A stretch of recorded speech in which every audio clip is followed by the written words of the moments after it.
Baik, bismillahirrahmanirrahim. Assalamualaikum warahmatullahi wabarakatuh. Teman-teman semua, cek sound dulu apakah suara saya terdengar dengan jelas. Jika terdengar dengan jelas, boleh kasih responnya dulu. Kalau misalkan belum jelas, kasih tanda gitu ya. Kalau misalkan Kak belum jelas. Jelas, yang belum jelas tuh masih depan guys. Ternyata nama dulu kok jadi main hike sih namanya.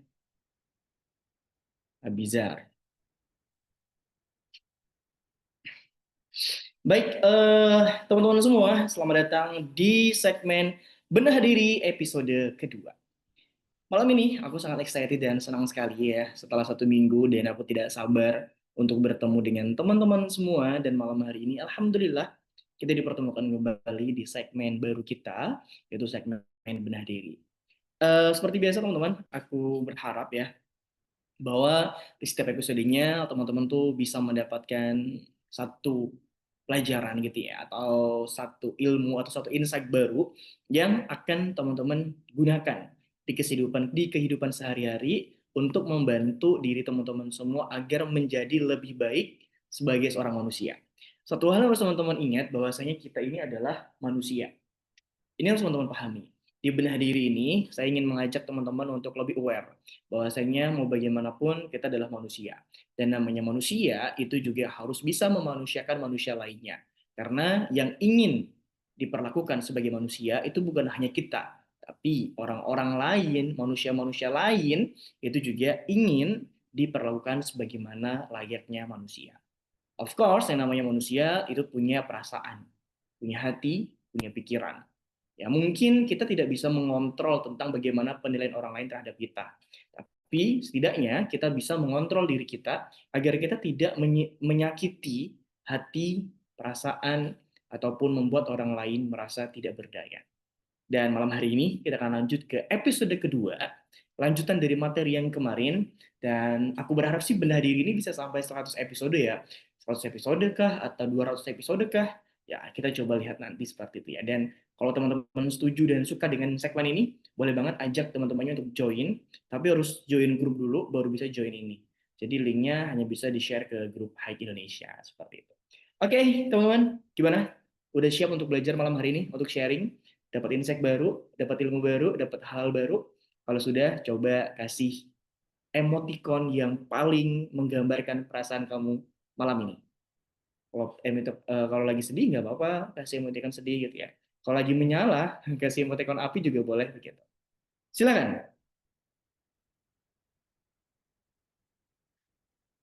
Ada orang berapa nih yang on time? Yes, tadi sekitar 13, sekarang udah 17. Matahari, kenapa nih? Kenapa matahari? Sudah siap emot api. Emot apinya itu harus emot gitu ya, bukan tulisan emot api seperti itu. Ya, serah kalian lah, yang penting kalian bahagia ya. Oke, teman-teman yang lain gimana? Silakan gambarkan perasaan kalian dengan emoticon. Setelah itu akan kita mulai segmen kita yang kita tunggu-tunggu. Bukan kita sih, saya ya, saya tunggu-tunggu setiap harinya gitu. Untuk bisa bertemu dengan teman-teman dan berbagi insight di setiap Selasa malam. Matahari cerah Kak, lavender harum senangnya sekarang. Hmm, saya juga nunggu. Oh gitu, ya sudah. Alhamdulillah kita saling menunggu ya. Kak Jihan sangat menyala. Kenapa 4 apinya Kak? Satu aja udah menyala gitu. Ada. Yang lain gimana? Apa yang sedang kalian rasakan hari ini?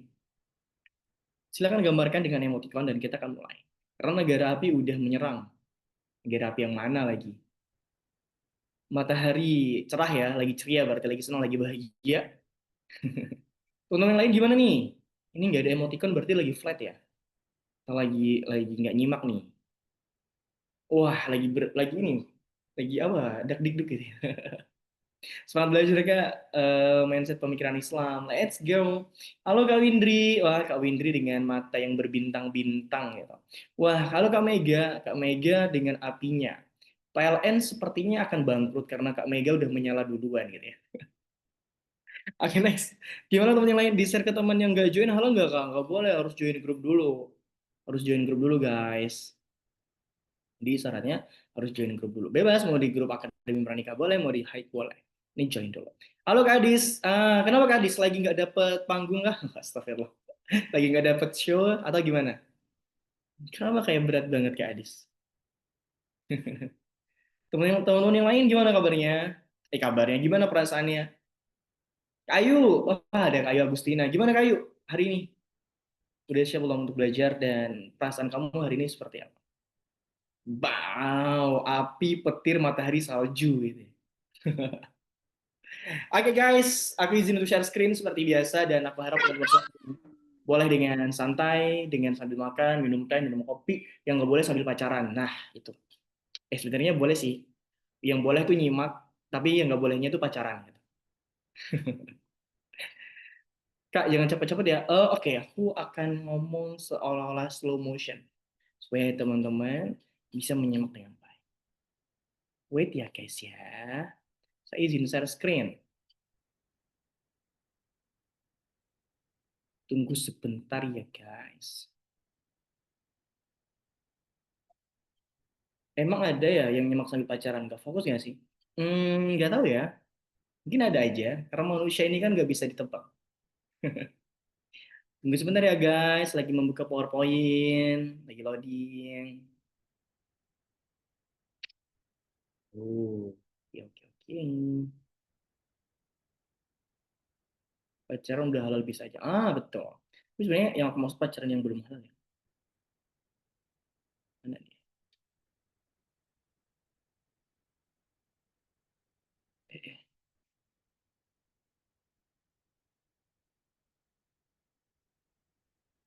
And then, wait guys. Aku ada satu hal yang aku pengen ubah dulu sebentar. Sebentar ya guys ya. Bakal ini aja. Hmm,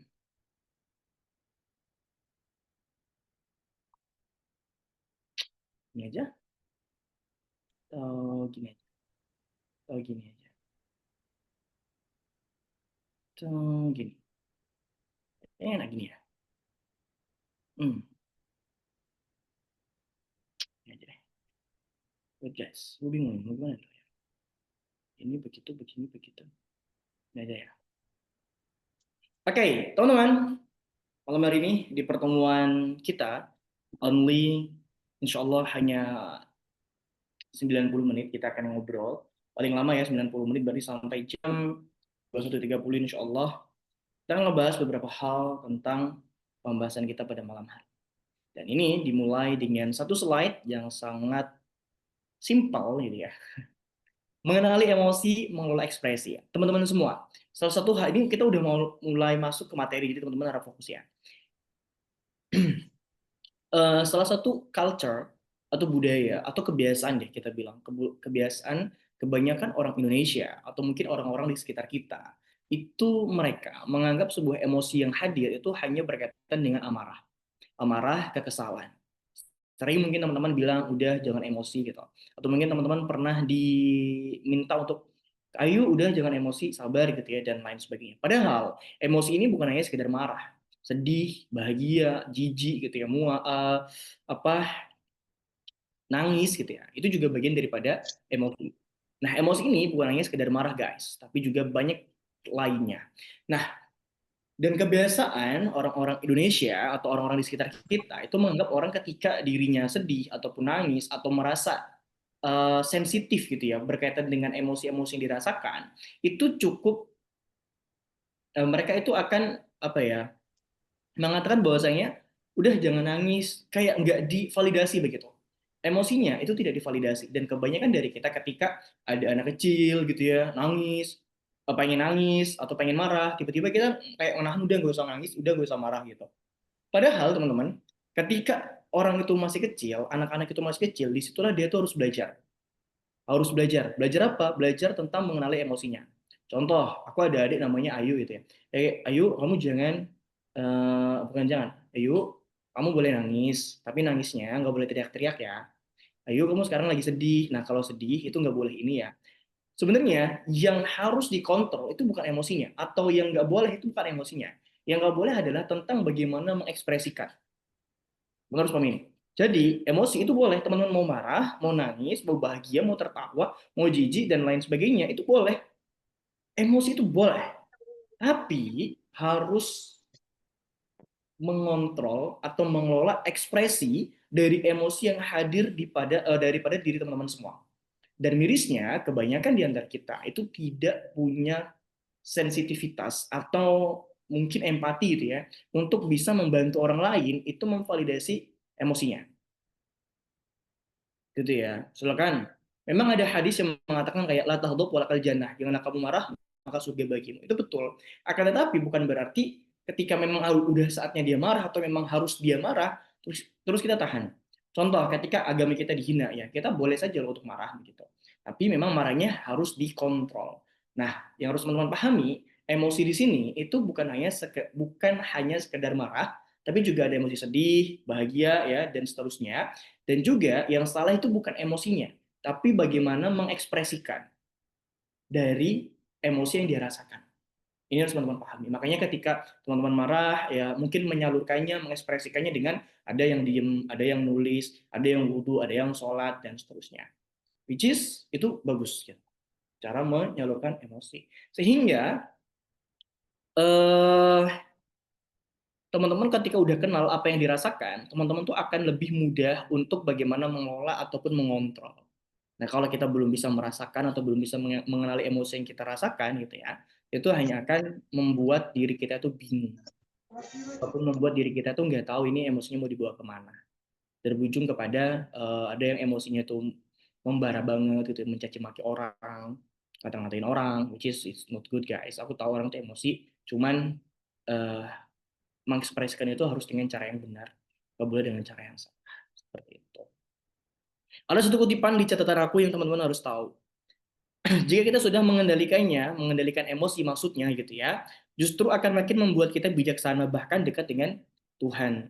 Rasa gembira membuat kita teringat pada kasih sayang Allah Subhanahu wa taala, amarah membuat kita teringat pada pemaafan Allah, rasa takut membuat kita berlindung kepada penjagaan Allah, dan kesedihan membuat kita berharap pada pertolongan Allah Subhanahu wa taala. Selain itu, orang yang pandai merasakan emosinya sendiri akan lebih pandai pula untuk merasakan emosi orang lain. Dengan kata lain, ia akan lebih bisa berempati pada perasaan orang lain, tidak mudah mencap atau merendahkan perasaan orang lain. Jadi, teman-teman, ada istilah tuh gini. Bukan istilah ya, ada stigma dalam masyarakat tuh kayak sensitivitas dalam perasaan itu kayak negatif banget. Contoh, misalkan kayu ya, kayu terus pokoknya. Itu mudah marah gitu ya, mudah marah, mudah nangis atau mudah sedih begitu. Terus ada orang yang nyelot tuh kayak kamu kok sensi banget sih jadi orang gitu ya, dikit-dikit nangis, dikit-dikit ini. Padahal teman-teman, ketika orang itu sensitif pada emosi yang dia rasakan, dalam artian ketika dia mengekspresikannya dengan cara yang benar, itu sebenarnya bagus gitu loh. Bagus kenapa? Dia akan bisa lebih peka dengan perasaan orang lain juga. Nah, biasanya orang-orang yang lebih sensitif dengan perasaan ini, dia akan mudah untuk menjadi pendengar yang baik, ataupun orang itu akan senang ketika dia ingin mengadukan kesedihannya kepada orang itu. Kenapa? Karena merasa bahwasanya tervalidasi. Kemudian yang kedua, orang yang mendengarkan tadi dia tahu tentang emosi yang dirasakan oleh si pencerita tadi gitu ya. Jadi memang teman-teman harus paham, jadi orang yang sensitif terhadap emosinya itu bukan berarti dia lemah, bukan berarti dia tidak baik, selama memang ketika mengekspresikannya dia bagus, which is itu nggak masalah. Yang mana itu nggak masalah teman-teman. Yang masalah adalah ketika dia sensitif terus mengekspresikannya salah, nah itu yang nggak boleh gitu. Dan emosi ini adalah part terpenting, bukan part terpenting ya, kayak parts yang salah satu part yang terpenting di dalam kehidupan kita. Banyak orang cerdas, banyak orang pintar, tapi ketika dia tidak bisa mengelola emosinya, yang berujung kepada apa? Tumpulnya akal sehat. Ketika emosi sudah menguasai jalannya pikirannya, gitu, ya, jalannya pikiran orang itu, maka eh, logiknya itu tidak akan bisa bekerja dengan baik.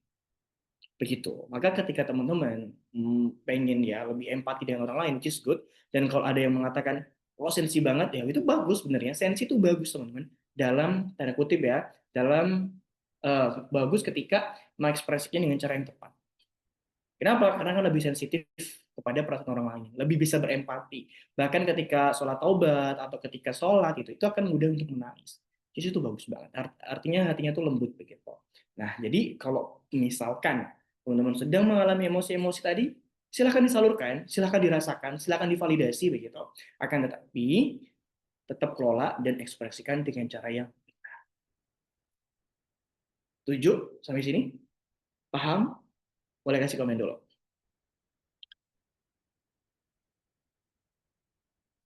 Kasih komen dong.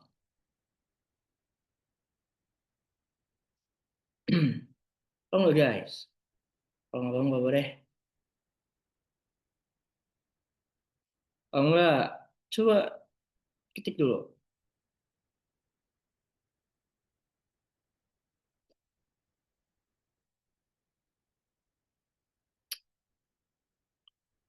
Paham nggak maksudnya guys? Oke guys, paham kan insya Allah. Oke, kalau nggak paham, good. Semangat, semangat, semangat, semangat. Wait, wait, wait, wait, wait. Mana yang adik banyak tadi? Ya, apa ada? Sekarang. Mana? Coba lihat ya. Wait, wait, wait, wait. Ada yang bocor guys. Eh,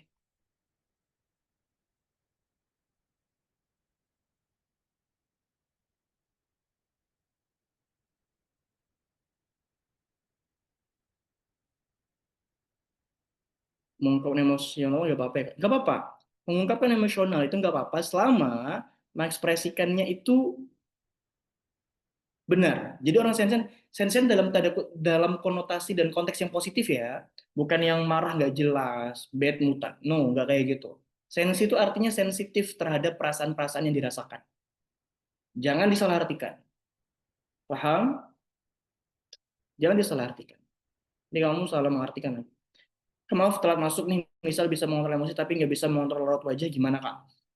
Belajar untuk bisa mengontrol raut wajah ya guys ya. Jadi memang ketika kita memang nggak suka dengan orang ya, kita berusaha untuk tetap tersenyum, gitu ya. Atau mungkin kita sedang marah, berusaha untuk tetap tersenyum. Ataupun memang kalau udah nggak bisa dikontrol ya, which is nggak ada masalah. Ada kalanya memang kita itu bisa kok dibenarkan ketika memang memberikan raut wajah yang tidak enak terhadap orang yang mungkin memang salah. Sebenarnya nggak ada masalah juga gitu ya. Cuman ketika memang masih bisa dikontrol itu lebih baik. Bang, gimana mengelola emosi yang terasa hambar antara stres, senang, takut, marah? Itu kayak nggak bisa dibedain dan susah mengekspresikan yang benar. Susah bang, kayak datar aja gitu. Apa karena sering kecewa kali ya bang? Bisa jadi. Ataupun memang dari kecil, perasaan-perasaan sedih kamu atau emosi-emosi kamu itu memang tidak divalidasi. Sehingga ketika kamu udah dewasa, itu sulit untuk membedakan perasaan-perasaan itu. Itu kemungkinan yang pertama. Jadi dari pola asuh.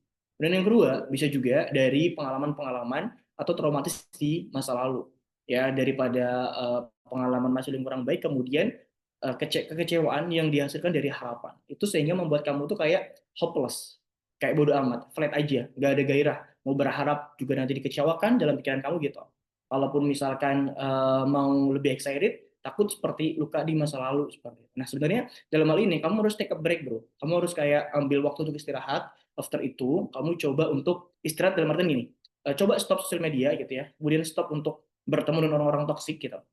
Stop, tapi coba link stop main sosial media itu artinya kayak detox sosmed begitu ya. Di detox sosmednya, jangan main sosmed, Instagram dan seterusnya dibatasin gitu. Kalau misalnya sehari 5 jam, coba tadi jadi 1 jam atau 2 jam saja. Kemudian setelah itu sering main dengan orang-orang di dunia nyata gitu ya. Ngobrol dengan mereka, sharing dengan mereka. Coba kamu lakukan itu selama 1 bulan. Aku rasa akan memberikan dampak perubahan yang positif dalam hidup kamu. Susah berusaha nampilin biasa aja, temen nyeletuk kamu marah ya? Iya, emang kenapa? Jadi itu aja.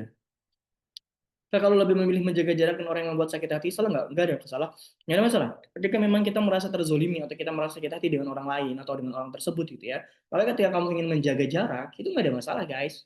Nggak ada masalah. Itu bukan berarti kita jahat, tapi lebih pada kita self love atau mencintai diri kita dengan tidak dengan tidak mendekat kepada orang-orang yang berpotensi akan menzolimi atau menyakiti kita lagi. It's good. Oke, cukup ya. Jadi gitu. Jadi kalau misalnya kamu memang emosi marah ya marah aja nggak ada masalah. Nggak ada masalah. Selama memang dalam mengekspresikannya itu benar. Yang nggak boleh adalah ketika mengekspresikan dengan cara yang salah. Rasulullah pernah marah, pernah marah. Rasulullah juga pernah nangis. Rasulullah juga pernah tertawa, bahagia, sedih, pernah semuanya. Ya, jadi bukan berarti kamu nggak boleh marah, kamu nggak boleh sedih. No guys, kamu boleh. Cuman ekspresinya dengan cara yang benar. Kembalikan semuanya kepada Allah. Seperti itu. Oke, next ya. Kita akan lanjut ke part kedua. Bentar ya guys. Gitu.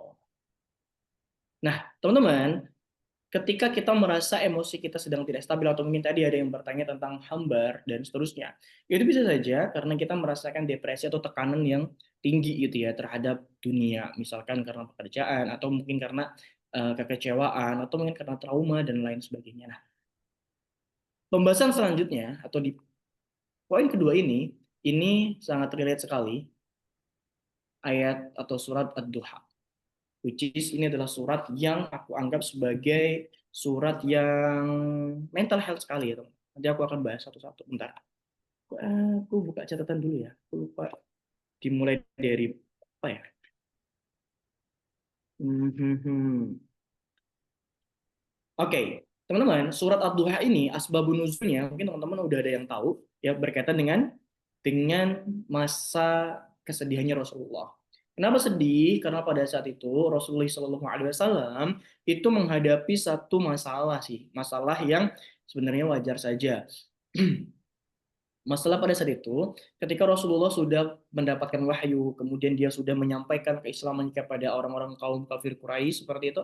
Akan tetapi, ketika dia sedang bersemangat sekali, ketika dia sedang mulai mendekat kepada Tuhannya lagi, misalnya bukan mendekat dalam artian dia kemarin itu enggak, maksudnya kayak dia udah sering menerima wahyu gitu, sering menerima wahyu, sudah menerima eh, wahyu dari Jibril gitu ya.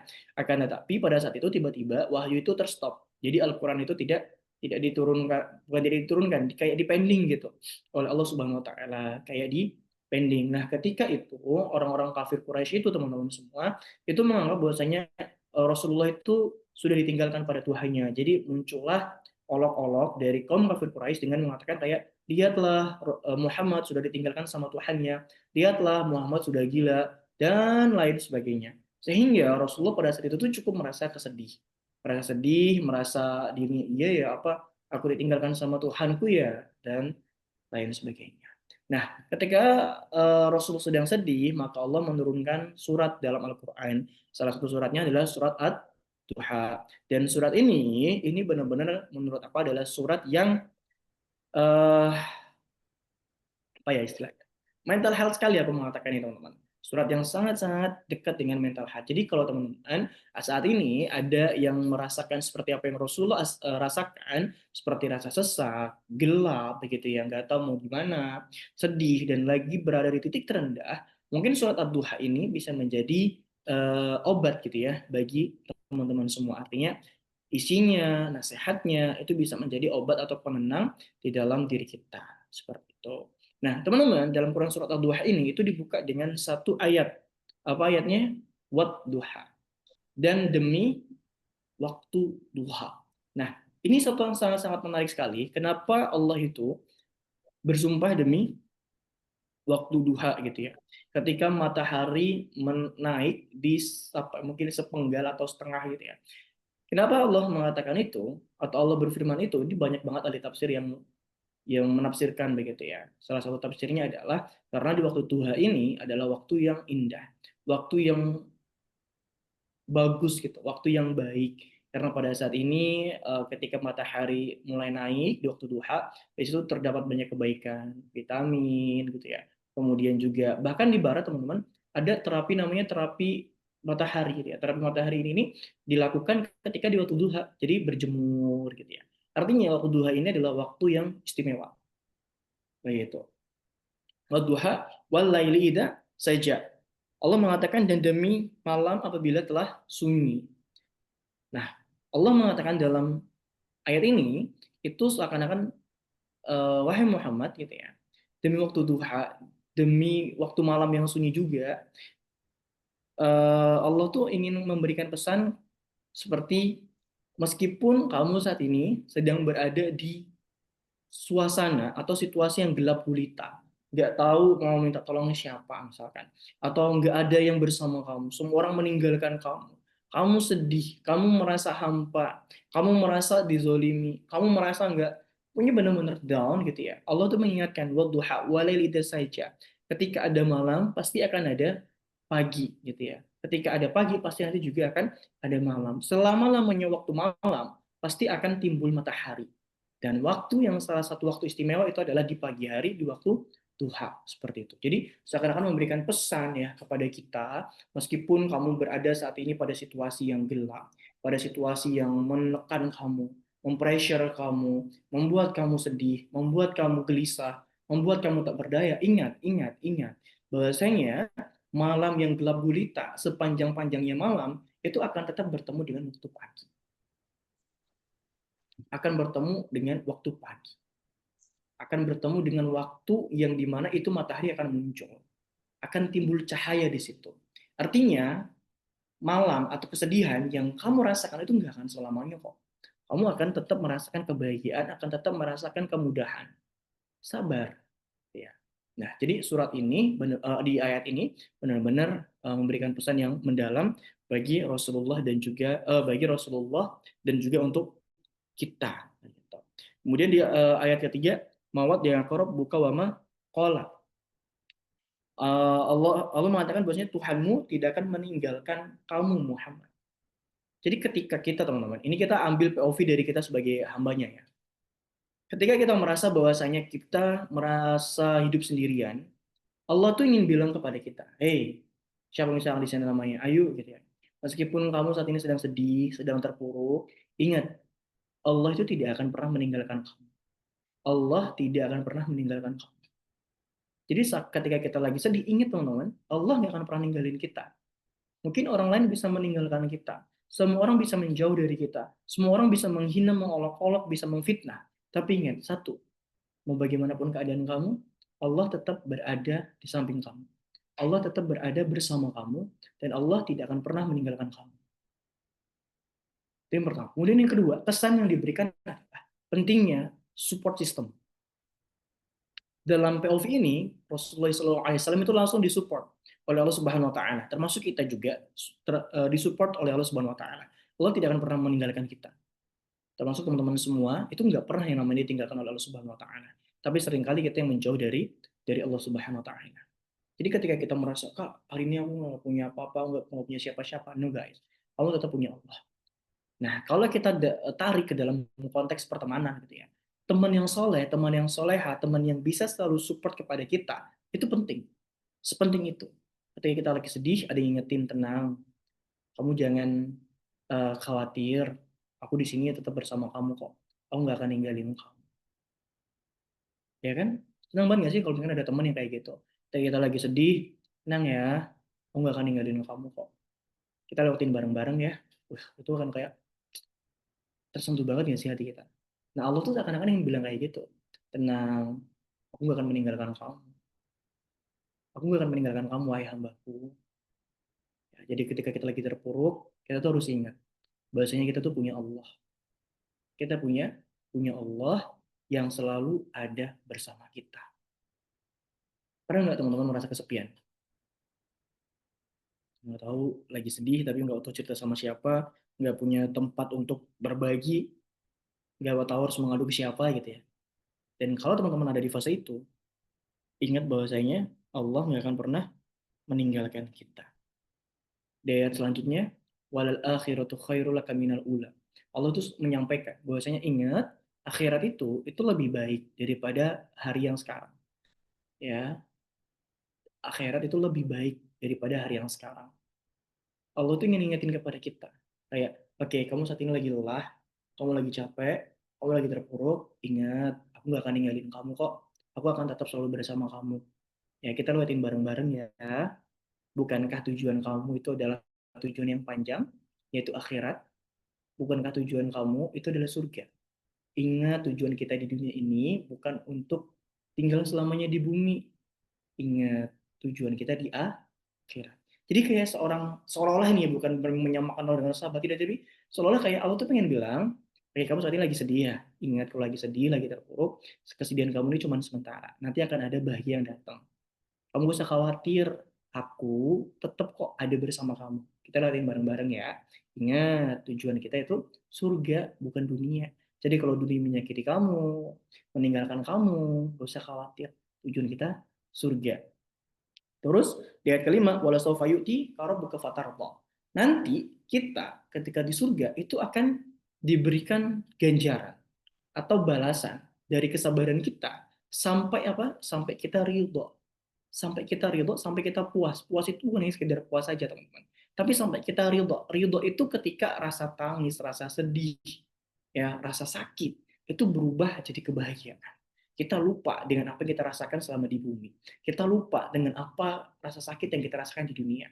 Kenapa? Karena Allah membalas rasa sakit itu, luka itu, kesedihan itu dengan apa? Dengan kebahagiaan sampai kita ridho. Jadi Allah membalas kesabaran kita. Itu bukan hanya sekedar ini aku kasih hadiah, tidak. Tapi Allah akan pastikan, aku akan kasih kamu hadiah dan aku pastikan kamu ridho dengan hadiah yang aku berikan.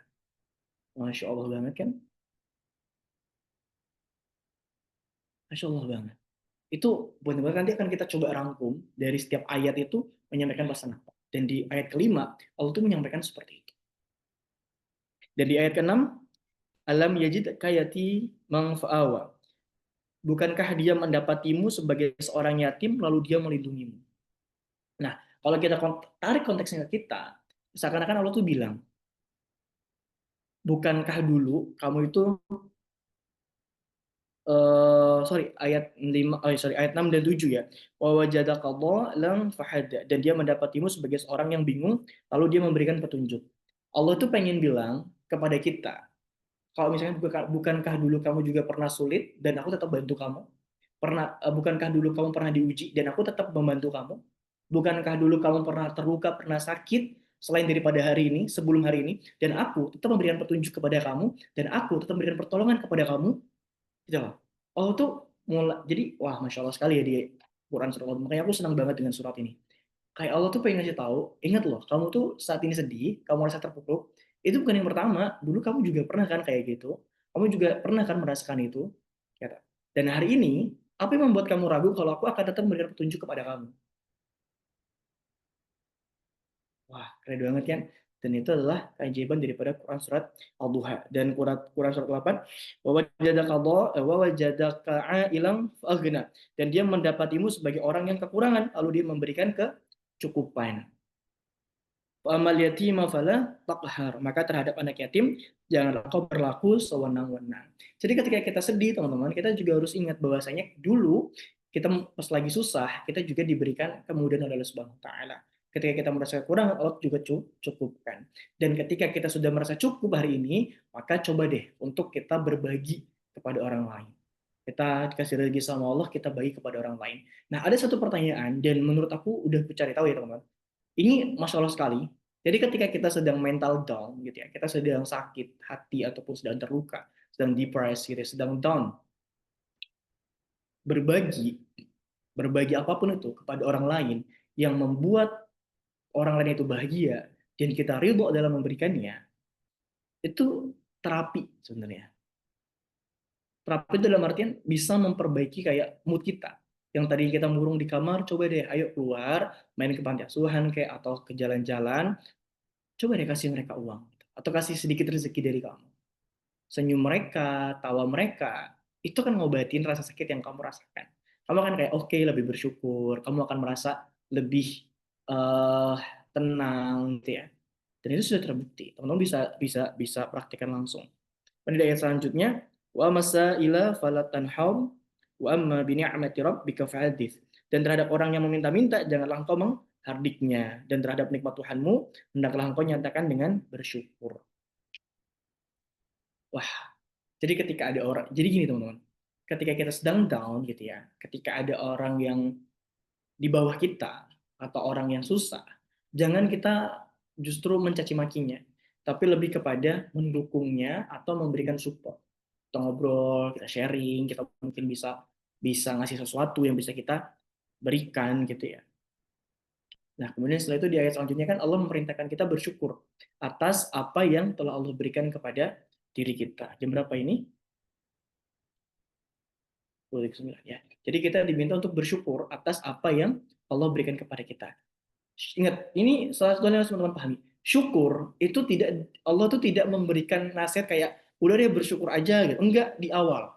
Allah enggak narik itu di awal, tapi Allah itu narik itu di akhir. Seakan-akan Allah tuh pengen ngasih tahu kayak Allah itu akan tenangkan hati kita dulu, Allah lapangkan hati kita dulu, Allah minta kita untuk mengingat tujuan kita, Allah meminta kita untuk coba flashback ke belakang, bahwa Allah tetap membantu kita, kemudian Allah meminta kita untuk keluar, ketemu dengan orang-orang yang mungkin perlu bantuan, kita bantu. Setelah itu baru Allah menyarankan untuk apa? Bersyukur. Jadi menasehati itu, meminta orang bersyukur itu bukan langsung di depan begitu. Tapi apa? Tapi Allah itu meminta, bukan meminta, Allah itu mengatakan di akhir. Allah itu meminta di akhir gitu loh. Jadi bukan kayak tiba-tiba Muhammad bersyukur ya, enggak. Tapi syukur itu ditaruh di akhir gitu loh. Setelah Allah udah menenangkan hatinya, menenangkan pikirannya, melampahkan jiwanya, mengingatkan dia dengan tujuan hidupnya, mengingatkan dia bahwasanya dia nggak akan ditinggalin sama Allah gitu ya. Barulah setelah berbagai macam proses, Allah bilang syukur gitu ya, belajar bersyukur, diminta untuk bersyukur. Nah, itu metode yang harus nonton pahami. Jadi ketika ada orang yang susah, itu nggak harus langsung kayak udah syukur dulu gitu ya, enggak. Dan itulah syukur yang tumbuh dengan sendirinya di dalam hati. Jadi syukur itu bukan hanya sekedar lip service gitu ya. Udah enggak, tapi memang benar-benar syukur itu akan dia rasakan dari apa yang udah dia lalui gitu. Paham ya? Nah, itu teman-teman. Jadi surat Quran surat Al-Duha ini luar biasa sekali. Maknanya sangat keren sekali. Jadi kalau teman-teman merasa down, coba deh ikutin metodenya surat Al-Duha ini. Karena metode ini cukup bekerja gitu ya. Apalagi ini yang Allah sampaikan langsung, Allah berikan langsung kepada Rasulullah SAW. Tentu ini bukan kaleng-kaleng, bukan satu hal yang remeh gitu ya, tapi langsung memang dari Allah Subhanahu Wa Taala yang langsung diberikan kepada Nabi Muhammad SAW. Jadi di Quran surah Al-Duha ini, saya ulangi lagi ya kesimpulannya, dan teman-teman boleh record, boleh catat. Allah menyampaikan bahwasanya wahai hambaku, kita coba lihat POV dari diri kita ya. Wahai hambaku, meskipun saat ini kamu sedang mengalami kesulitan, merasa dunia saat ini gelap, kamu nggak tahu minta tolong kepada siapapun, merasa hari-harimu begitu, begitu berat, ingat, kesulitan kamu itu nggak akan selamanya. Nanti akan ada matahari yang akan menyongsong, akan ada kebahagiaan yang datang. Kesulitan itu nggak akan pernah terjadi selamanya. Sebagaimana malam yang tidak akan selamanya menjadi malam, tapi akan ada pagi dan matahari yang menyambut daripada setelah malam itu. Ingat, walaupun saat ini kamu merasa sendirian, Tuhanmu, aku, Allah gitu ya, itu tidak akan pernah meninggalkan kamu. Aku tidak akan pernah berpaling dari kamu, dan kamu tidak akan pernah sendirian. Kita lewati bareng-bareng, dan aku akan menjadi support system utama di dalam kehidupan kamu. Bukankah kamu juga harus ingat bahwasanya akhirat itu adalah tujuan kita. Bukankah tujuan kita itu kan surga? Panjang loh, masih panjang. Ya, tujuan kita itu jangka panjang, bukan tujuan yang ada di dunia ini saja.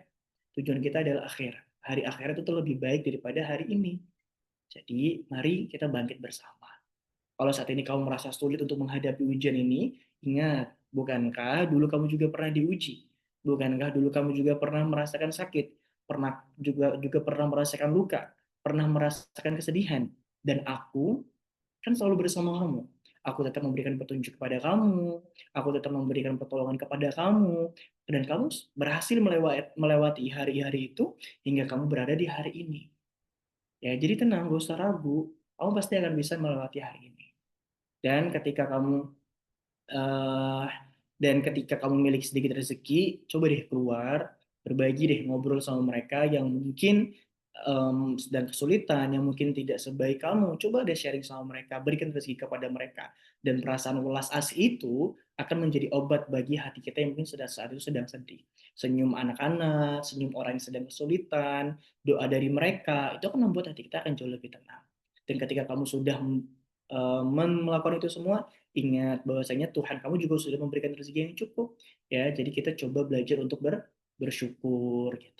Jadi alurnya panjang, jadi ini masya Allah banget ya guys, main blowing banget, ya kan? Ah, kayak jauh-jauh nyari kata motivasi, taunya Allah udah ngasih motivasi lebih dalam dari kata apapun. Allah maha baiknya. Iya, Allah udah ngasih kayak gitu. Wah, Masya Allah. Ya, jadi itu. Jadi fasenya, tuh harus sabar dan harus ingat bahwasanya Allah tidak akan meninggalkan kita. Nah, karena tadi kita berbicara tentang rasa syukur, kita akan coba berbicara tentang rasa syukur itu sendiri. Tapi itu rasa syukur. Nah, kemarin sudah kakak spill ya berkaitan dengan rasa syukur ini, bahwasanya ketika kita bersyukur itu tidak harus melihat kesulitan orang lain dulu. Sebenarnya di dalam hadis itu ada teman-teman, memang ketika kita ingin bersyukur, lihatlah orang-orang yang di bawah kamu. Nah, artinya sebenarnya bukan berarti kita mempublikasi kayak video-video yang beredar itu ya, kemarin aku udah bahas di pekan lalu, video-video yang udah beredar itu nggak kayak gitu sebenarnya konsep bersyukur. Kita ketika memang ingin bersyukur dan ingin melihat orang yang di bawah kita tanda kutip ya, ya silakan. Cuman ada cukup di dalam hati gitu, nggak perlu diungkapkan. Karena bagaimana ketika kita mengungkapkan, tapi justru lisan kita ini menyakiti orang yang kita anggap itu mereka di bawah kita dalam urusan nikmat misalkan. Jadi ketika kamu merasa, alhamdulillah aku masih bisa makan, cukup dalam hati kamu, nggak perlu kamu publikasi. Rasa syukur itu bukan tentang perbandingan ya. Bukan tentang perbandingan kayak aku lebih, dia enggak. Tapi rasa syukur itu berkaitan dengan apa? Penerimaan dari apa yang telah Allah beri. Meskipun yang orang lain dapatkan lebih dari kita harus tetap bersyukur. Kalaupun orang lain mendapatkan kurang dari kita juga harus tetap bersyukur. Karena patokan syukur itu bukan tentang lebih dan kurangnya nikmat yang dimiliki oleh orang lain, tapi tentang bagaimana kita menerima nikmat yang Allah berikan kepada diri kita. That's point. Itu. Kenapa kita bisa nggak tenang? Kenapa kita bisa nggak syukur? Seringkali kita membandingkan. Nah, perbandingan ini teman-teman seringkali juga dipengaruhi oleh framework tentang tujuan hidup gitu ya. Tentang sudut pandangnya berkaitan dengan dunia.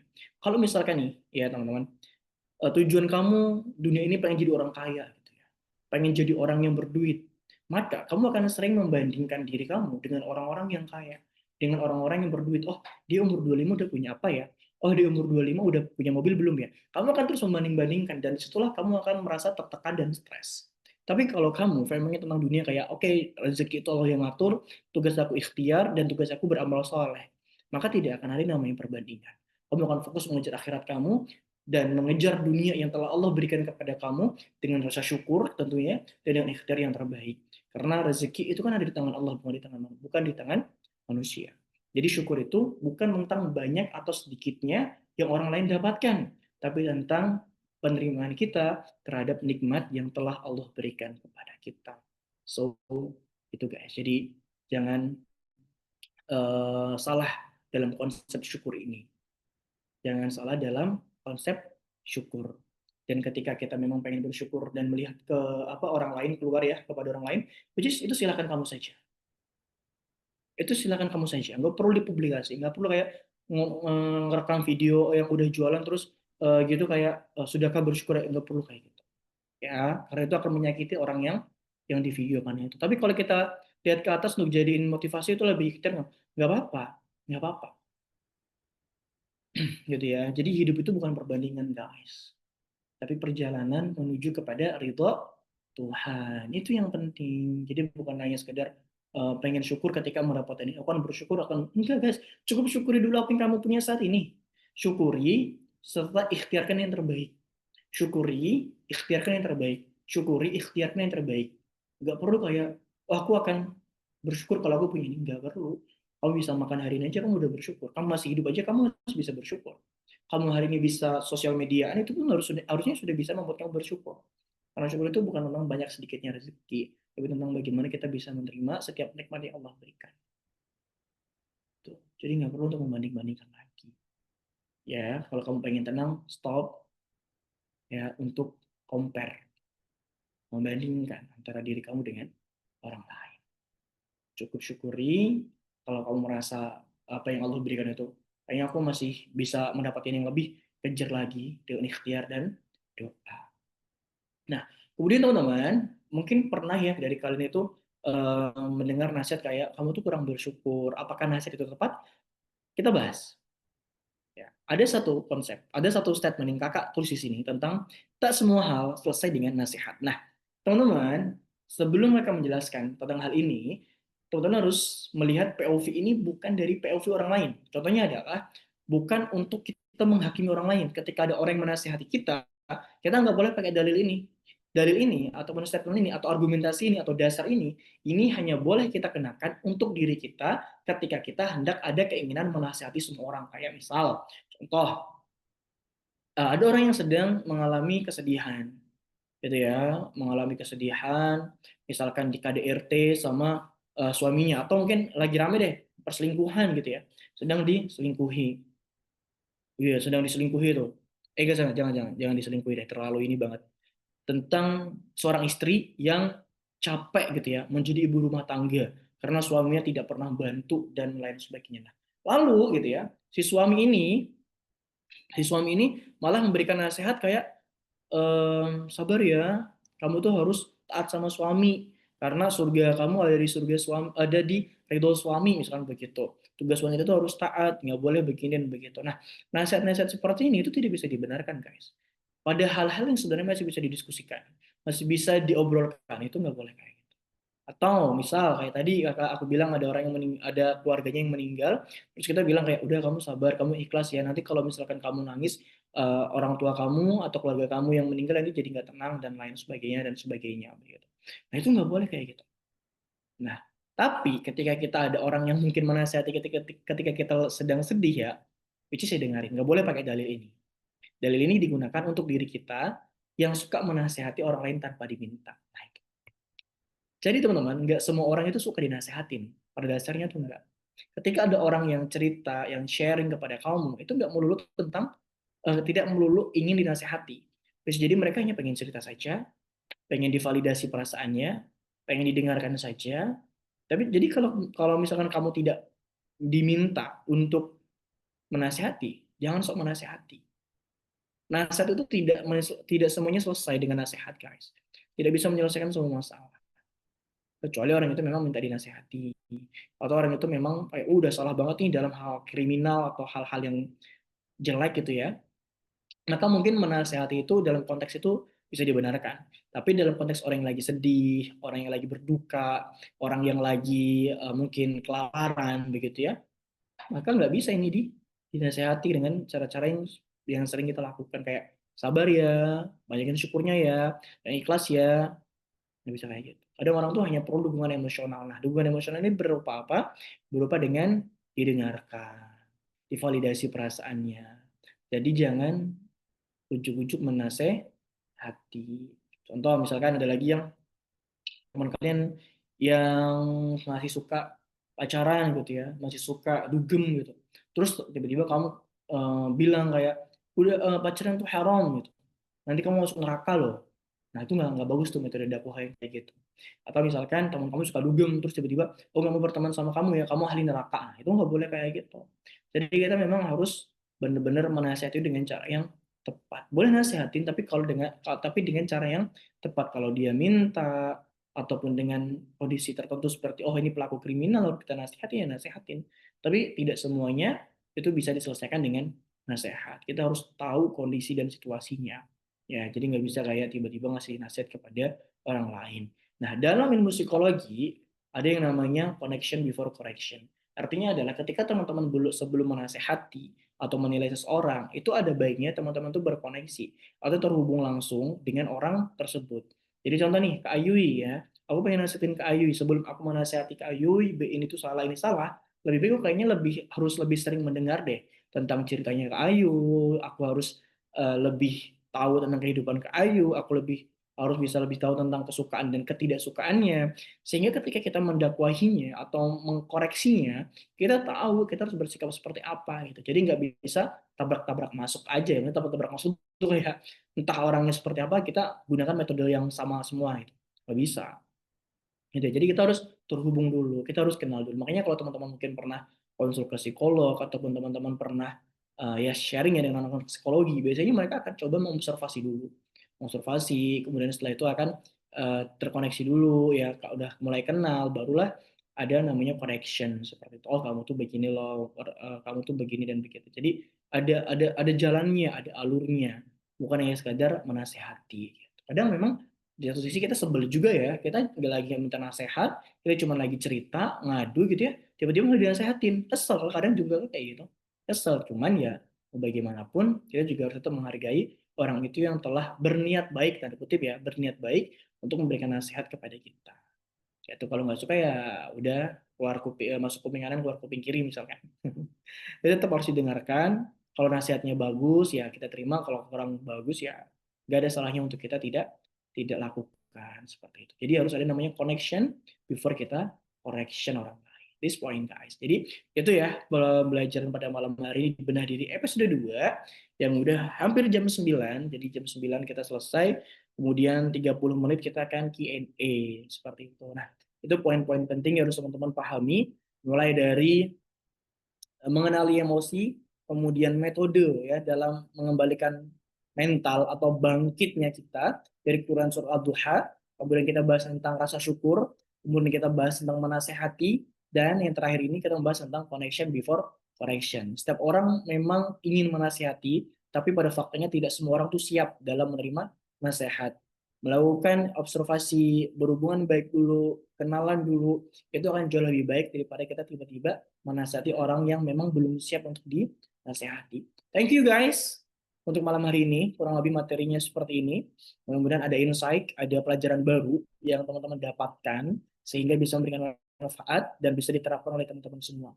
Ini baru episode 2, target aku sih ya, nggak muluk-muluk lah, 100 episode saja. Dan aku harap ini bermanfaat bagi teman-teman semua, bukan hanya bagi diri aku, tapi juga bagi teman-teman. Teman-teman tahu caranya bersyukur konsepnya seperti apa, teman-teman tahu tentang menasehati itu seperti apa, harusnya adabnya gitu ya. Kemudian sembuh itu seperti apa dan uh, mengelola emosi yang baik itu seperti apa. Thank you. Apabila ada yang mau ditanyakan, boleh, silahkan. Aku akan mengutamakan yang raise hand terlebih dahulu ya, dan aku izin untuk stop share screen.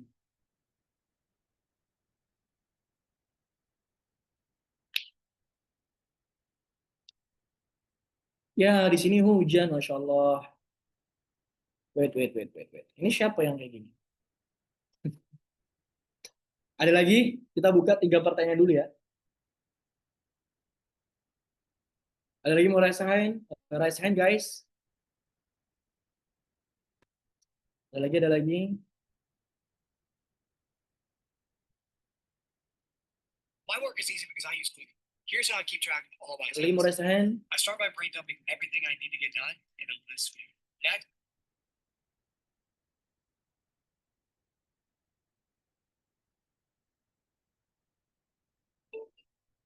Nggak ada. Oke, wait guys.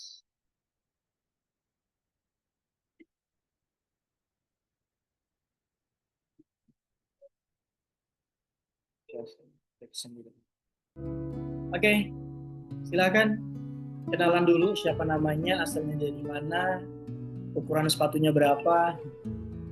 Kenalan dulu siapa namanya. Assalamualaikum.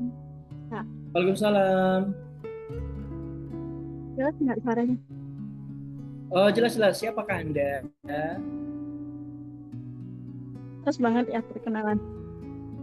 Iya dong, harus kenalan dong. Dari suara kayak ini kakak udah paham deh, udah tahu deh. Ya, kan kakak, yang lain kan belum.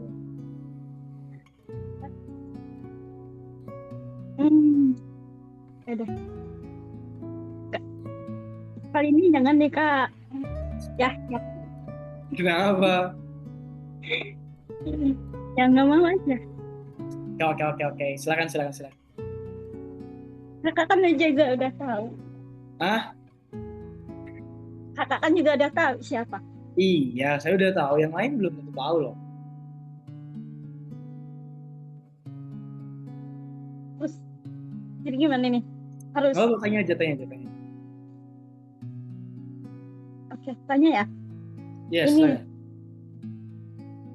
Mau tanya yang 1 sebelum yang terakhir tadi. Apa itu? Semua selesai dengan nasihat.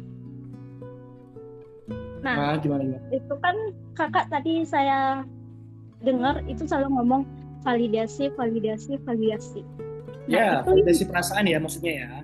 iya maksudnya itu gimana maksudnya Kak validasi itu?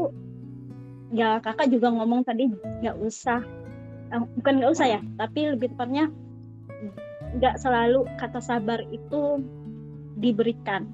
Tapi ketika kita menjadi pendengar itu kadang agak kesulitan untuk memberi validasi ke orang-orang yang istilahnya mau curhat atau mau cerita ke kita, apalagi orang itu karakternya beda sama kita Kak. Nah itu gimana ya, paham nggak ya maksudnya?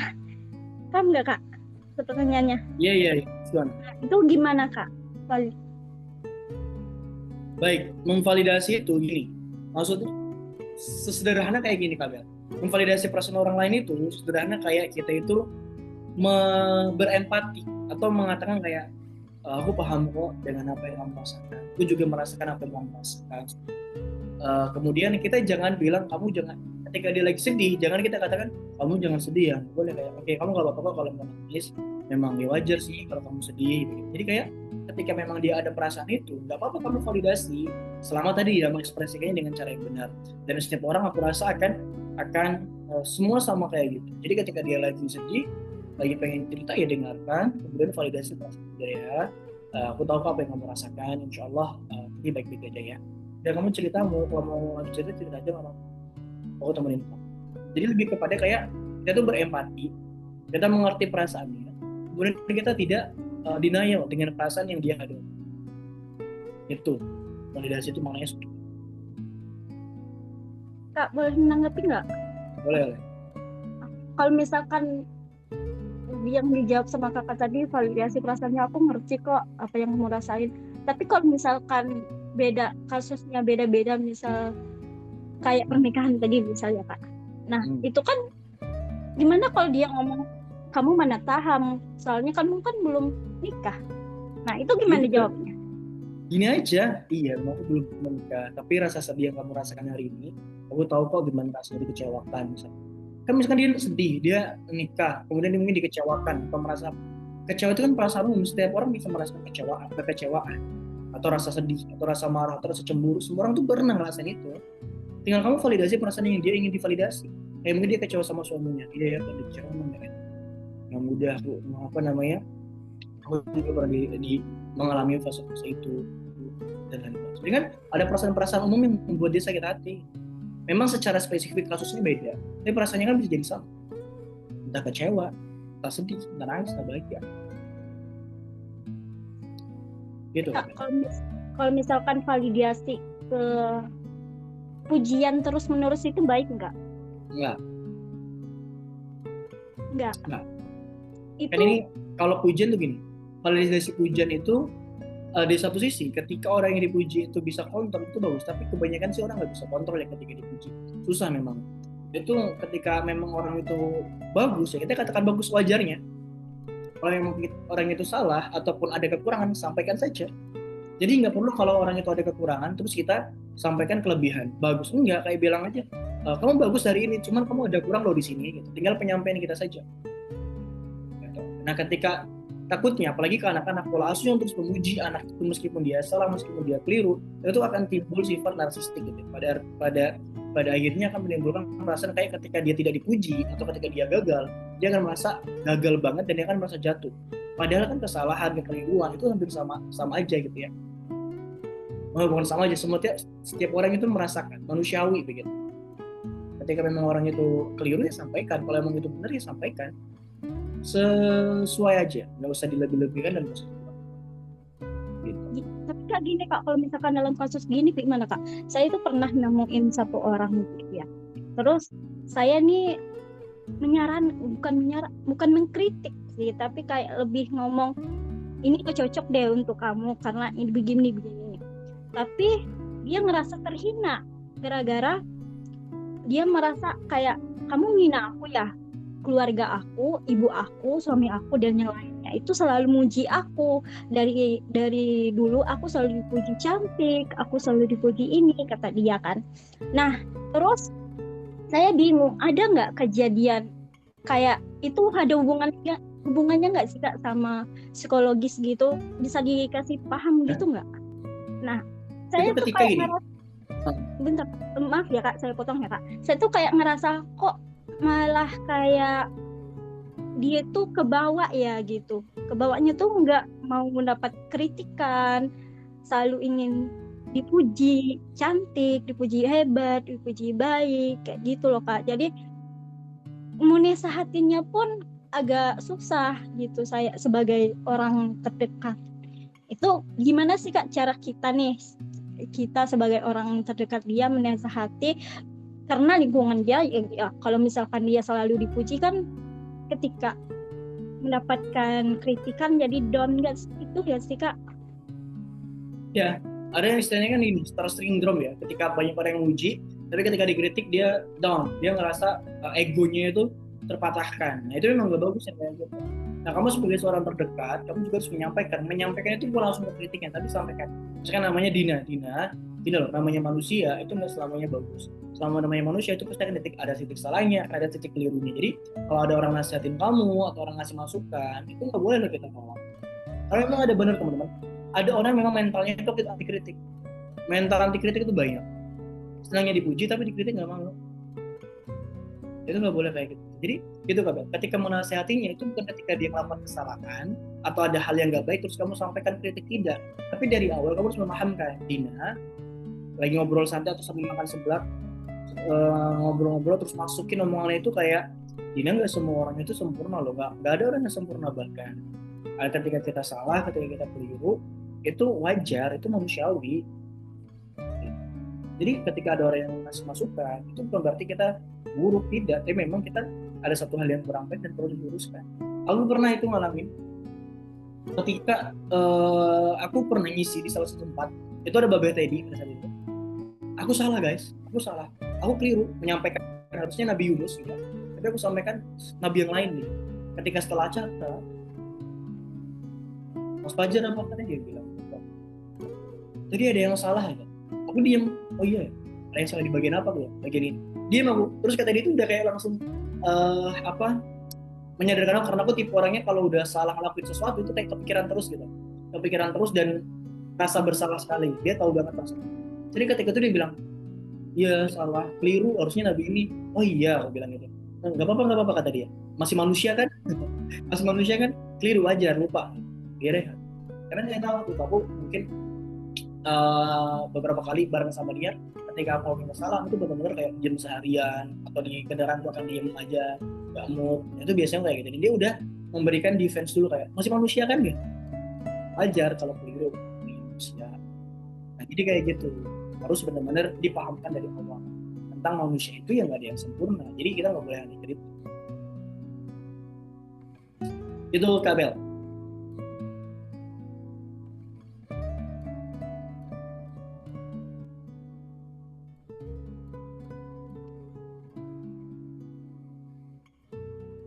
Ya, nggak boleh ya. Udah bisa dipahami ya. Kabela boleh nggak gantian yang lain dulu Kabel? Oke Kak, makasih ya Kak. Ya karena waktunya terbatas ya Kabela, sorry. Ya maaf. Ya makasih ya Kak, nggak apa-apa. Oke, sama-sama. Oke, Risa Hayadi. Assalamualaikum Kak Bizar. Waalaikumsalam. Bisa berbagi cerita Kak? Boleh. Saya itu pendiam, jadi kalau ada yang katain pun saya cuma bisa diam. Seperti dibilang saya enak beban kerja tapi tidak seperti dia. Oh, seperti dibilang saya enak beban kerja tidak seperti dia. Dia seperti iri, apa yang ada di saya masa harus sama kayak dia. Contoh, saya tidak wali kelas. Saya dibilang enak nggak wali kelas. Dia mengajar cuma beberapa hari, padahal dari segi jam mengajarnya juga beda. Gaji juga beda. Untuk masalah itu udah pernah saya sampaikan, tapi terus diulanginya lagi. Dia terus merasa iri dengan jadwal mengajar saya. Ada teman yang lain pernah saya sampaikan apa yang saya rasakan. Mereka malah menyudutkan saya, malah manipulatif, memutar balikan fakta. Dan rata-rata teman saya itu kalau melakukan kesalahan seperti tidak ada kejadian Kak. saya lama-lama merasa tertekan. Kadang saya merasa kalau teman nggak mungkin seperti itu. Saya menjauh sekarang. Mohon solusinya, Kak. Baik. Kak, siapa tadi namanya? Risa ya? Ya. Kak Risa, halo. Thank you ya udah bercerita dan ceritanya sangat-sangat ya ada masalah di beberapa titik begitu ya. But gini teman-teman, Kak Risa juga terkadang ya ujian itu macam-macam. Bukan terkadang, ujian itu macam-macam. Dan ada ujiannya terkadang dari teman kita atau dari lingkungan kerja kita. Nah, dalam hal ini Allah hadirkan kamu di satu lingkungan tempat kerja yang menurut saya berdasarkan cerita kamu itu bukan lingkungan yang suportif, tidak saling mendukung, tapi ingin saling menjatuhkan dan iri-irian. Which is, ini nggak bagus ya Kak Risa ya. Nah dalam hal ini, ketika kamu merasa bahwa lingkungan kamu ini bukan lingkungan yang baik, bukan lingkungan yang positif, maka cukup bagi kamu untuk bekerja secara profesional saja. Artinya tidak perlu untuk berteman dekat dengan orang lain. Meskipun orang lain mau iri, mau bagaimanapun, kamu profesional kerja saja. Kamu fokus dengan job desk yang diberikan kepada kamu selesaikan, kamu tuntaskan. Gitu ya. Untuk temen, kamu coba untuk cari dari circle di luar dari circle yang ada pada dunia kerja tadi. Fokus aja kepada diri kamu. Setiap orang boleh untuk tidak suka kepada kita. Orang lain boleh untuk tidak mendukung kita. Tapi kita wajib untuk mendukung dan mensupport diri kita sendiri. Dengan motivasi, dengan hal-hal baik, menyelesaikan job desk, menyelesaikan tugas. Jadi kamu fokus aja kepada apa yang bisa kamu lakukan. Kita nggak bisa mengontrol semua orang agar suka kepada kita. Tapi kita bisa mengontrol untuk tetap berbuat baik dan melakukan yang terbaik yang bisa kita lakukan. Jadi itu tetap fokus aja kepada diri kamu dan sembari cari circle kebaikan di luar sana. Jadi meskipun di kerja mungkin kamu merasa tertekan, tapi ketika keluar dari situ kamu pulang kerja atau setiap hari Minggu datang ke kajian, kumpul sama teman-teman yang baik, di sekolah kamu akan merasa lebih tenang dan itu yang aku rasakan juga hari ini. Gitu. Atau opsi yang terakhir ketika susah ya, kalau guru itu susah untuk pindah sekolah, susah untuk pindah ngajar begitu ya. Jadi itu saran aku. Ketika memang nggak suportif, kamu harus cari circle yang lebih suportif lagi di luar sana. Itu ya Kak Risa, semoga membantu dan semoga Allah jaga. It's okay, kesabaran kamu mungkin ya, ataupun keteguhan hati kamu bisa kok untuk terus survive dan semoga Allah ganti dengan pahala. Nah, tapi kalau misalnya memang bisa diikhtiarkan kayak pindah sekolah atau bisa diikhtiarkan untuk hal-hal yang lebih baik lagi, ikhtiarkan. Kalau memang nggak bisa ya seperti tadi saya.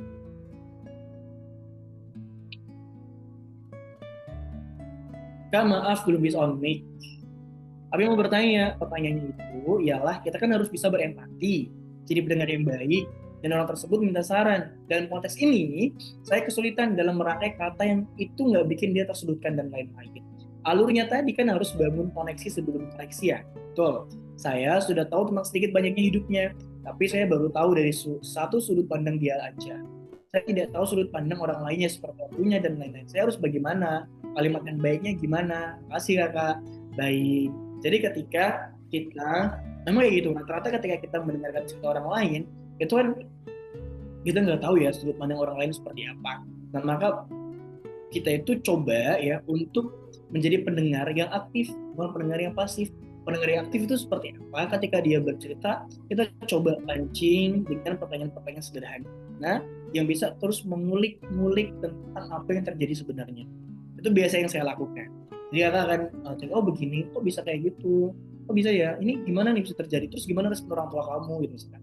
Oh begini, oh dari situ kita akan melihat sudut pandang ya, oh ternyata tuh begini. Jadi kita jangan buru-buru langsung memberikan solusi, tapi lebih kepada kita gali dulu nih, kita dengerin, kita gali. Nah dari penggalian itulah kita nanti akan mendapatkan data-data atau informasi-informasi yang kita butuhkan untuk menyampaikan ada kutip solusi atau nasihat yang dia minta. Gitu. Jadi harus digali dulu sampai kita dapat banyak data. Sehingga kita ketika menyampaikan saran ya kita tetap memberikan saran yang objektif. Tapi perasaan ketika dia cerita kayak sedih ya kita tetap harus kayak terima itu, kita validasi. Gitu ya kalau. Barulah setelah kita tahu, kita bisa menyampaikan apa yang ingin kita sampaikan. Jangan sampai kita nggak berdasarkan data ya dalam menasihati orang. Gitu. Kalau masih belum jelas boleh ditanyakan lagi Pak. Halo Kak Putri, Putri Ramasari. Assalamualaikum. Maaf sebelumnya Ustadz tanpa don't call me Ustadz, panggil saja Kakak, Mas, Bang, Abizar, jangan Ustadz.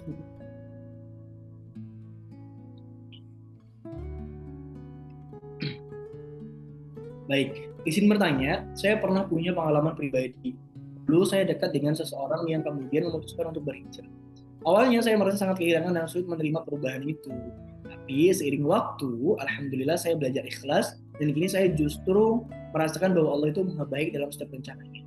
Dari pengalaman itu saya ingin bertanya, bagaimana sebenarnya cara terbaik bagi kita untuk menanggapi orang lain yang sedang berproses membenahi diri agar tidak menghakimi atau justru tanpa sadar menghalangi proses hijrah mereka. Halo Kak Putri Ramasari, aku pengen bilang kepada kamu, Kak, jangan fokus terhadap penilaian orang lain. Orang lain itu akan memiliki sudut pandang yang berbeda-beda. Ada yang mendukung kita, ada yang mungkin mencaci maki kita, mungkin ada juga yang menjustifikasi yang seringkali hampir membuat kita stop untuk berhijrah. Maka dalam hal ini, aku ingin menyampaikan kepada kamu, Kak Putri, please focus on your life, gitu ya. Fokus aja pada kehidupan kamu. Kamu pengen memperbaiki diri, ya fokus aja memperbaiki diri karena Allah. Perbaiki diri, perbaiki penampilan untuk auratnya dengan yang syar'i, gitu ya. Belajar dan cari circle yang positif. Itu penting banget. Cari circle yang positif. Kalau kamu rumahnya di Palembang, itu banyak banget kok di Palembang komunitas-komunitas yang keren-keren. Ngaji Palembang, Hai Indonesia, Akun Pranikah, Sister Innovate gitu ya, dan Muslimah Khalfah, dan banyak banget kok, banyak banget. Kamu cari circle di situ gitu ya. Tapi kalau misalkan kamu di luar Palembang atau di mana ya, silakan cari di kota kamu. Nah, pada intinya jangan fokus terhadap penilaian orang lain. Kamu hijrah, kamu memperbaiki karena Allah dan untuk Allah. Jangan sampai perkataan, ucapan orang lain itu mengganggu persijahnya kamu. Rasa sakit hati, kecewa, marah, sedih ketika mendapatkan satu hal yang tidak baik, ucapan yang tidak baik itu normal. Tapi jangan sampai ucapan itu membuat kamu berhenti. Karena kamu hijrah bukan untuk dia. Kamu hijrah bukan untuk orang lain. Kamu hijrah dan memperbaiki diri itu bukan untuk manusia, tapi untuk Allah. Selama Allah ada di hati kamu, selama kamu tetap berikhtiar atau berusaha untuk hijrah karena Allah, jangan sampai perkataan orang lain untuk manusia itu membuat kamu berhenti dan stop di situ. Ingat, tujuan kita tuh akhirat, surga.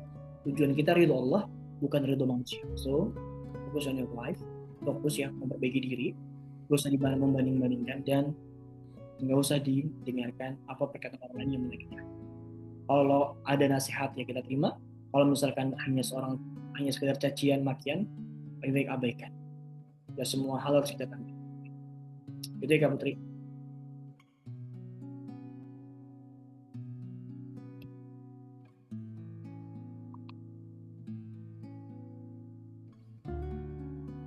Betul, ibet banget, setuju, I feel that now.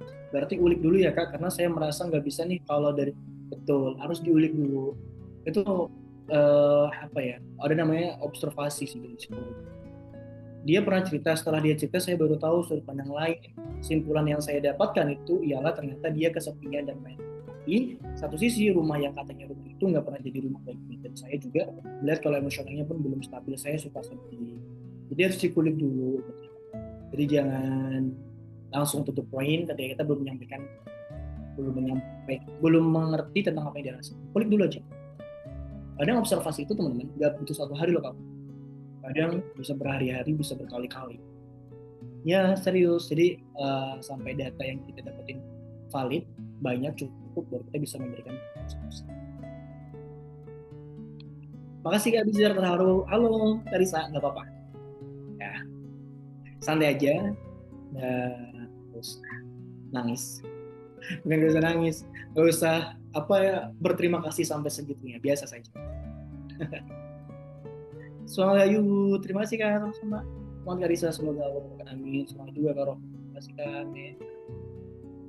Oh iya, berarti observasi mendalam dulu deh. Makasih ya Kak, soalnya suka bingung tapi senang kalau dia cerita. Iya, observasi dulu. Apalagi dia tipe orang yang terbuka, tipe orang yang asik gitu ya. Maksudnya asik tuh ketika kita tanya, dia langsung kayak responsif sekali gitu, dan kita mudah banget orang kayak gitu untuk observasi. Ngalir aja. Baru setelah itu kita akan paham tentang selama orang pendiam itu pendiam itu kadang perlu berhari-hari guys, perlu berkali-kali. Kadang pernah observasi itu, ada salah satu rekan saya observasi maaf ya, pelacur. Kenapa dia mau ini? Observasi berhari-hari ketemu ada orang yang nggak mau cerita. Orang mau membuka itu tuh malu loh guys, malu banget. Berhari-hari sampai ada yang mau observasi guys sampai berhari-hari banyak. Jadi memang tantangannya kayak gitu. Jadi nggak bisa kayak kalau teman-teman bilang observasi itu gampang, ya ada yang gampang, ada yang susah, tergantung orang yang kita observasi. Jadi kalau orang pendiam pancing dengan satu hal yang dia sukai, kita kasih hadiah gitu ya, atau kita kasih sesuatu yang membuat dia tuh mau cerita. Ya kalaupun dia nggak mau cerita ya sudah, karena nggak perlu, berarti dia nggak butuh kita kan gitu. Dia nggak perlu masukan kita, tapi kalau dia perlu masukan kita, dia perlu solusi dari kita, ya dia akan menceritakan semuanya pasti. Tapi kalau dia tetap diam ya berarti dia memang lagi gak butuh kita. Nah, observasinya bukan tentang mengulik cerita dia, tapi mengulik tentang bagaimana kepribadian dia, kayak sikap dia ketika marah seperti apa, gitu-gitulah. Jadi nggak semuanya itu mudah, dan nggak semua orang tuh harus diobservasi juga. Tapi pernah temen aku observasi tukang parkir. Ya nggak apa-apa lah, itu ada ilmu yang observasi tukang parkir. Atau pernah juga aku waktu itu ngobservasi apa tuh namanya, kalau nasi goreng yang di mall itu yang terkenal apa, Solaria. Observasi kasir Solaria, apakah kasir Solaria itu termasuk kasir yang 3S, yang apa, yang sesuai SOP, sapa senyum apa gitu lah, sapa senyum apa lagi, salam sapa senyum gitu ya, itu sesuai SOP atau tidak. Di observasi seharian guys, observasi gitu, dapat tugas itu loh. Jadi kayak oke. Kesimpulannya, kasir A yang dari jam ini sampai ini dia tidak sesuai SOP, dia kurang ramah kepada kamu. Terus sama segitu ya, berjam-jam cuy. Ada yang observasi ini kayak apa, kemana itu pelanggan Starbucks gitu, ini umurnya dan lain-lain, itulah namanya belajar observasi ya. Jadi nggak mudah harus dilatih. Kalau dia nggak mau cerita karena khawatir tapi merasa tak ada yang selama ini, ya kalau itu mah tinggal kamu berikan rasa nyaman aja. Orang mah kalau udah nyaman, udah percaya sama orang lain, dia akan buka semuanya. Pernah nggak kamu ketika ketemu orang itu pendiam, tapi ketika udah akrab, nyablak ngomongnya, dibuka semuanya, ya kayak gitu. Kenapa? Karena udah nyaman dan percaya. Jadi dua, nyaman, percaya, ya kan? Itu diem apapun orang, kalau misalkan udah akrab mah nggak akan bisa diam, apalagi cewek. Misalkan ya Kak Rohma sama Kak Ayu ya, awalnya diem nih, belum pernah ketemu, ketika ketemu pertama kali masih banyak diemnya. Ketika sudah akrab, sudah kemana-mana bareng, wah cerita semuanya. Bahkan mungkin kalau Kak Ayu dilamar sama seseorang, dia kan cerita sama Kak Rohma mungkin, kan gitu. Cewek itu kayak gitu. Jadi makanya bikin nyaman, bikin percaya, dan insya Allah dia akan bisa terbuka. Kuncinya satu juga, kamu jangan mengkhianati. Kalau kamu mengkhianati dan mengecewakan, ya dia nggak akan pernah cerita sama kamu.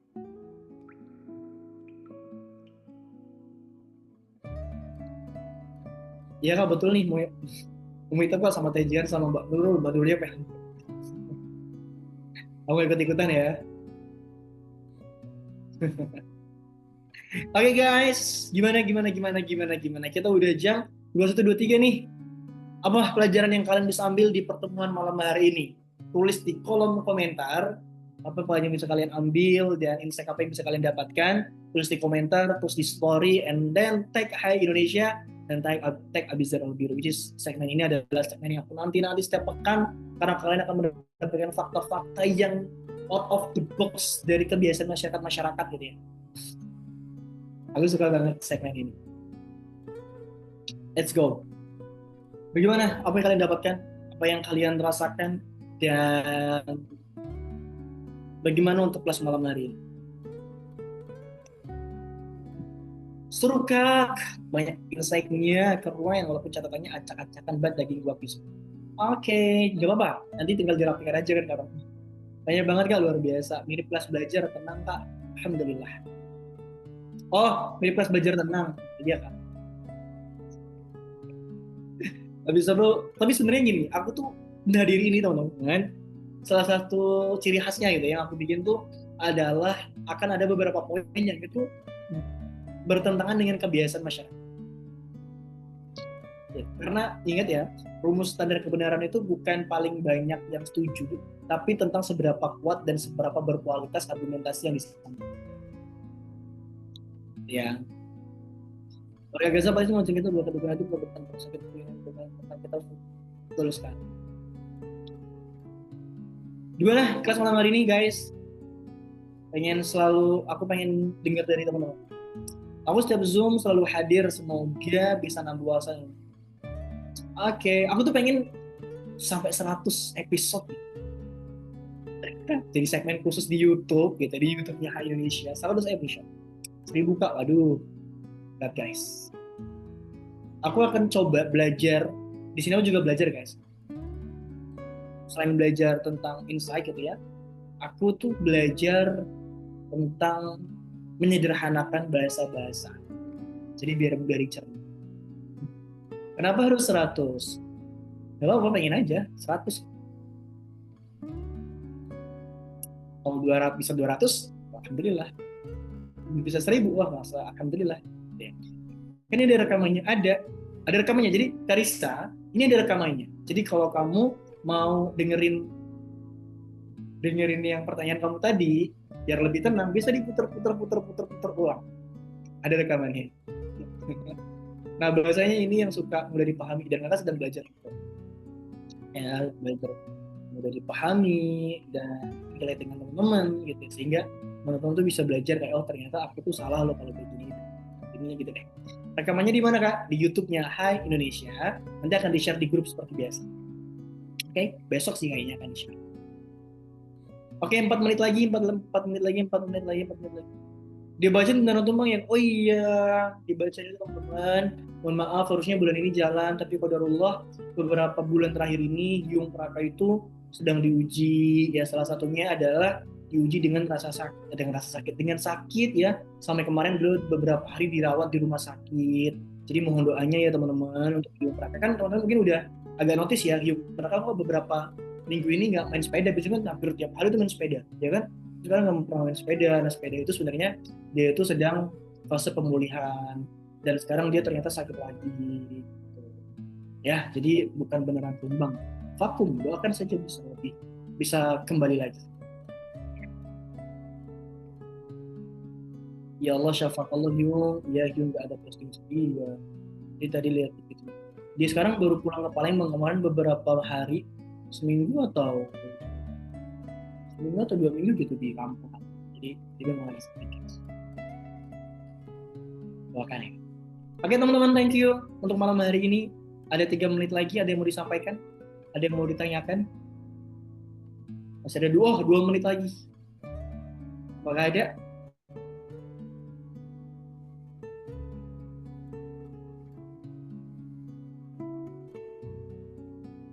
Tidak ada. Oke.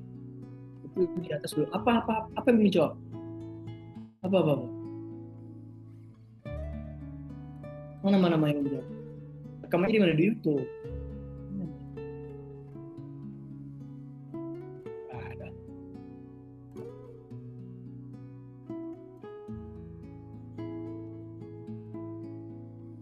Jadi kalau tidak didengarkan atau disalahkan apa yang dirasakan, tidak usah disampaikan. Jadi kalau iya, udah nggak usah disampaikan. Artinya itu hanya akan membuat kamu tuh sesak saja sih. Jadi kalau misalnya kamu merasa dengerin dan tidak malah disalah-salahkan aja gitu ya, nah, udah nggak usah cerita sama orang itu. Artinya dia itu bukan orang yang tepat untuk kamu bercerita. Kak, kalau di WA seru, tapi kalau ketemu dia nggak nyambung. Kak, itu gimana? Padahal dia paham cuman karena ekspresinya aja nggak ada. Kadang orang baru ketemu itu grogi, atau mungkin orang itu memang ada tipe orang tuh gini, dia ngomongnya sedikit gitu ya, tapi kalau ngetik seru gitu. Ada orang tuh kayak gitu, dan ya kita harus menghargai dong orang-orang kayak gitu. Jadi nggak harus kayak oh nggak sesuai ekspektasi nih, atau maksa orang lain buat ngertiin kita gitu. Nggak harus kayak gitu kalau memang sifatnya kayak gitu ya. Atau juga nih, betul kata Kak Roma, lagi observasi itu juga bisa jadi kayak dia nggak mau banyak cakap dulu. Kayak saya juga kayak gitu. Mungkin teman-teman juga sama ya, ketika ketemu orang baru Gak banyak cakap, diam aja, simak aja. Itu ciri-ciri orang-orang yang lagi mengobservasi.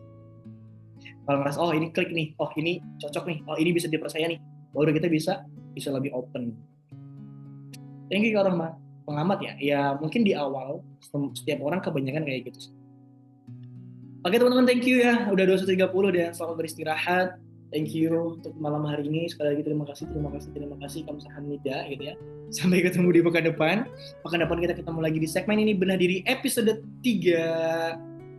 Thank you semuanya dan semoga bermanfaat, memberikan kebaikan untuk kita semua dan bisa menjadi bekal untuk kita selalu berbenah diri. Thank you teman-teman, dan besok jangan lupa ketemu di Akademi Pranikah. Ya, besok malam di Akademi Pranikah ya, Kayu ya.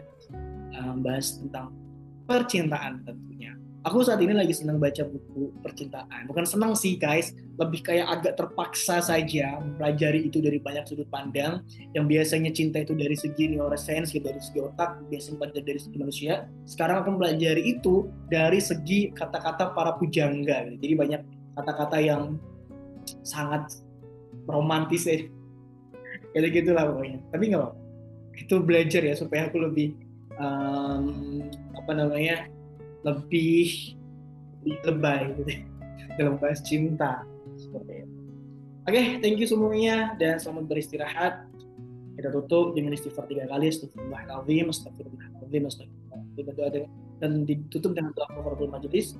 Subhanallah, alhamdulillah, alamin. Syukran jazakumullah khairan, barakallahu fikum, wabillahi taufiq wal hidayah. Assalamualaikum warahmatullahi wabarakatuh.